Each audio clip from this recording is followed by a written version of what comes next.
અયોધ્યામાં શ્રી રામ મંદિરમાં પ્રાણ પ્રતિષ્ઠાના શુભ દિવસે ધાનપુર તાલુકાના આગાસવાણી ગામે મહાઆરતી મહાપ્રસાદીનો કાર્યક્રમ યોજાયો।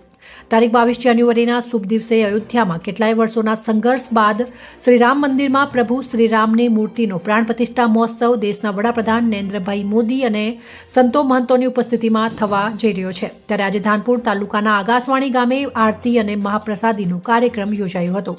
રામ ભક્તોએ અયોધ્યામાં ભગવાન શ્રી રામની પ્રાણ પ્રતિષ્ઠા મહોત્સવ કાર્યક્રમને લઈને સમગ્ર દેશમાં ઉત્સવ ઉમંગ સાથે ગામના સરપંચ વડીલો ભાઈઓ બહેનો બાળકોએ મહાપ્રસાદીનો ભંડારો રાખ્યો હતો।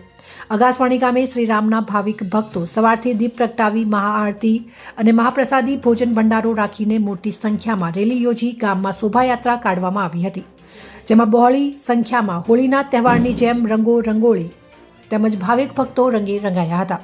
આગાસવાણી ગામમાં મોટી સંખ્યામાં નાના નાના બાળકો ભાઈઓ બહેનો શ્રીરામના નારા ધૂન અને ભજન ગીતો ઢોલ નગારાના તાલે શ્રીરામની પ્રાણ પ્રતિષ્ઠા મહોત્સવના ભક્તિમાં અને ઉત્સાહ જેવો માહોલ આજે જોવા મળ્યો હતો। આરતી અને મહાપ્રસાદી કાર્યક્રમ યોજાયા બાદ આજે રાત્રે ભોજન સાથે ભજન કીર્તન મંડળના ભક્તોએ ગામના મંદિરે ભજનનો કાર્યક્રમ રાખેલ છે। સંવાદદાતા ચંદુભાઈ મોહનિયા, દાહોદ।